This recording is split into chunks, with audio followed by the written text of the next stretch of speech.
Coming up on 2.5 Geeks, we're talking about, is there truly an Apple tax, building a computer, and how you could win a PC just by paying attention. The bar has been set wicked fast. It rocked in the benchmarks. We're going to up the ante a little bit. Processing power, I kind of understand this. Welcome to 2.5 Geeks. This is the show where we talk about the hottest technologies in the world. I'm Ayaz Akhtar alongside the masterminds behind HotHardware.com, Dave Altavilla and Marco Geppetta. How you guys doing? Doing good. Very well. How are you, buddy? I'm good. But you know what? Nobody really cares about that. They care about technology. Let's talk about Let's talk about Apple computers. You know, if you look at an Apple computer, you notice the specs they're pretty nice. And then you look at a similarly equipped PC, you might notice the price is really low. Dave, I know you guys at Hot Hardware did a piece questioning if the Apple tax is real. Does that little label really mean a higher price for the same specs? Well, on a certain level, I would say it's real. I would say that Apple, over the past few years has certainly made some great strides to get their products to a more competitive, level playing field with PCs. But there is still a premium, and we went through cost analysis on notebooks. We went on, looked at Apple Mac Pro, workstation systems, and what we came to find out was that indeed there is an Apple tax that component for component, similar specs, you pretty much have a higher end price point for the Apple product. However, it's all about build quality. We also came to find out whether you look at things like the Mac Pro, the MacBook Air, the Mac Pro workstations, they're very well built machines, and you do get what you pay for, on a certain level there, because the design quality of them is top notch. Now, if I replaced the case of a Mac Pro and I shoved it into like a Dell or an Alienware box, right, itself, the actual case, I mean, is that really making a huge difference? Are they engineered any differently to the point where it's actually worth the money? I mean, I know that Macs come with a software suite. Is anything really making up that extra money there? Well, again, looking at an Apple MacBook, for example, or maybe a MacBook Air, if you're looking at thin and lights on the notebook side of things, the chassis itself, desktop, workstation, or notebook, the chassis is certainly built that much better. But really, there's also, some other component selections that Apple makes that perhaps people don't take into consideration. If you look at their average notebook, for example, the panel on their notebooks, whether it be the MacBook Air, the MacBook Pro, these are very high-end, high-resolution LCDs by and large. 1440 by 900 on the 13-inch MacBook Air, which is a pretty high-res panel for a 13-inch machine.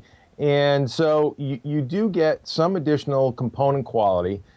Certainly, not at the processor or system memory level. An Intel processor is an Intel processor sort of thing. But certainly, you do get a good component selection for things like panels, for certainly the hardware inside of a chassis of a Mac Pro workstation. I guess the Apple tax really comes into play when you talk about things like cost of ownership and upgrading, an Apple product, for example, whether it be notebooks or workstation systems. Component level pricings for an Apple qualified component is a pretty serious premium over their PC counterparts. Mac Pros are built really nicely. If you look inside, they have these really nice tight components. But I saw a machine built by Marco. It looked like there were no cables at all. That's because he's insane when it comes to cabling. There was a video on Hot Hardware where Marco built a PC for a contest winner. Marco, could you explain the method behind your madness? Sure. So the previous contest, the Name Our Podcast contest that we ran, the guys in the forum asked me if I could do sort of a video blog of the actual build for the winner. So that's what I did. And I didn't go crazy in depth on all of the steps I take when building a system, but rather I kind of showed, systematically how I piece certain components together, put them in the case, how I position things so that you can more easily run cables and hide them in certain nooks and crannies and tie them up. And you'll never end up with this completely perfect build like, say, a Mac Pro, where the case has been engineered exactly to certain specs. But it comes out pretty well, and the video shows, how clean the internals of a system can be if you take your time. Yeah, I watched that video. I think you were entirely too hard on yourself. I think you said it wasn't perfect. I don't know what else you could have done other than like using a Dremel tool and made channels in this actual case. It was just so clean and so neat. I was just staring at this. I showed my wife the actual thing. I'm like, she goes, "That's the messy part?" I'm like, "Yeah, because it's that good." So, well, what is your opinion on that PC after you've seen it a while ago and now you've thought about it, you've seen the video? What do you think about it now? So I think it came out great, and I've done some just quick and dirty benchmarks in the forum thread. So scores really well on the WEI index. See, if I had my choice, what I would have done differently, I would have used a modular PSU, so there were fewer cables to kind of bind and hide in the back. Any time you can increase the air volume and decrease the number of obstructions in the case, it helps. You get more air in and out of the system. There's less turbulence, less noise, better cooling. There's just lots of benefits to having fewer cables and a really clean interior. So I think my next system I'm going to build, which is probably going to be for you, and we'll try to feature it on This Old Nerd, we'll really take our time and we'll go hardcore and see how clean we can get it. Such a rookie mistake. You didn't put a modular whatever we're talking about. It wasn't my choice. It wasn't my choice, brother. We had had some really gracious sponsors that hooked us up with stuff. Clearly, I'm teasing. Acer actually put out a bunch of teases. They showed up with these tablets, and they had this awesome laptop that had 2 screens, and everything's a tease because nothing's coming out till 2011, right? Yeah, sorta. And it's funny. Acer's one of those companies. They're kind of a sleeper, aren't they? You don't always think of the Acer brand name. Sort of like a Dell, an HP, or even an Asus at the retail level. But these guys are huge, and they make everything. Lest we forget. And yeah, they actually came out last week and stepped up with a 14-inch notebook that has dual screens and actually, touch interface on the screens as well. So you can turn one into a keyboard for a full-size keyboard, traditional laptop layout, or you can, flip it on, its side and use both screens in spanning mode if you want to just kind of browse the web and, click around that way.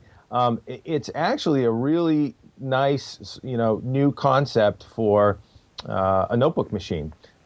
And they also came out with a 7 and 10-inch Android-based tablet offering and a 4.8-inch Android smartphone, which is huge, rivaling perhaps the Dell Streak. But, an impressive little offering from the Acer folks. Now, nothing's scheduled to come out till 2011. I mean, any reason why they put out an announcement so close to the holiday season to tell you that nothing's coming for the holiday season? Yeah, it's an interesting thing. A good friend of mine was asking me, Dave, what should I do about tablets? I'm really want to get a tablet, and should I just get the iPad? Because I can't seem to find, too many competing tablets. Although I hear they're coming. Well, this is another one of those things where a lot of very cool looking technology on the horizon, and some of it's just not going to make it for the holiday shopping season. And in this case, the folks at Acer, they're going to be a little bit late to the party. But I mean, you look at their phone. I mean, it's a 4.8-inch, smartphone, 1 gigahertz Snapdragon processor. It's got Bluetooth 3. It's the thing is just sweet looking, and the same thing with the laptop. And the tablets don't look too shabby either. So, yeah, I guess we're just gonna have to wait on those toys. But Acer's got some good stuff waiting in the wings. Now here comes the segment where Marco tries to explain to me why this is cool. There are some new motherboards with Intel Sandy Bridge technology. What's cool about it, Marco? So, well, you kind of already hinted at it. Sandy Bridge is coming. The motherboard guys are starting to show off boards that are going to support Sandy Bridge, which is Intel's next generation processor technology. We have a sneak peek of some new Gigabyte boards.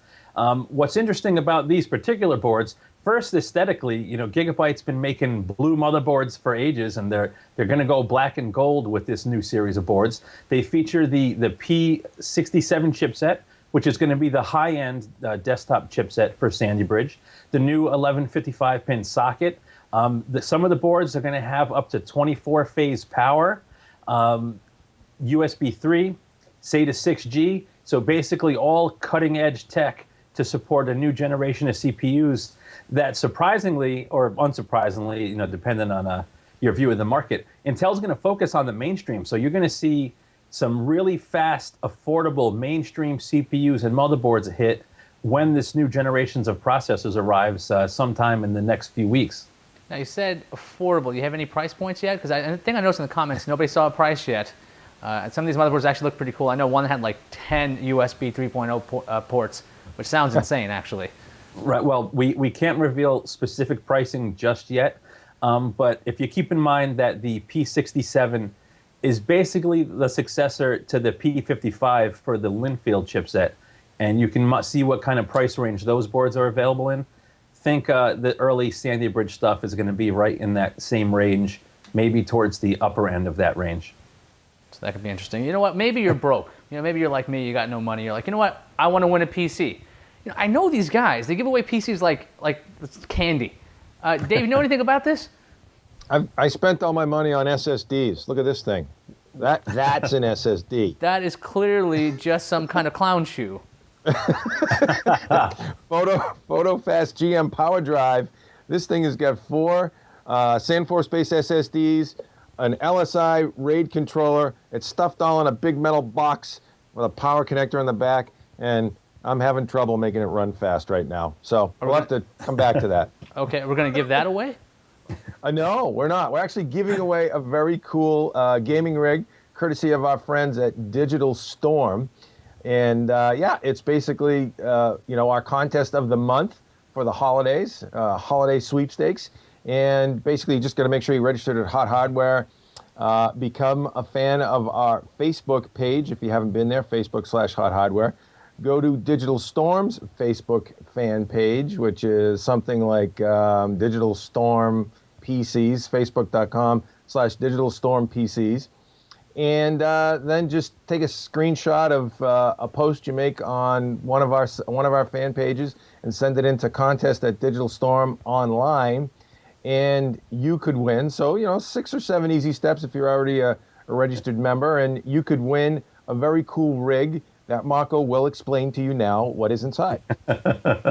Yeah, so it's a super high-end system. Cooler Master case, Intel Core i7-950 processor, 6 gigs of RAM, Asus Sabertooth X58 motherboard, 7,200 RPM hard drive, 6870 graphics, tons of high-end stuff in there. Really, really nice system built by a company that knows what they're doing. So it's totally worth the steps. It sounds like a lot of stuff, but if you consider what you're going to win, it's really not a lot of work.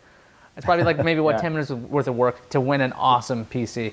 Retail value is a couple grand on this thing, yeah. A couple of grand. So wow, that's like if you actually do the math, it's like if you spend about 10 minutes, that's pretty good right there.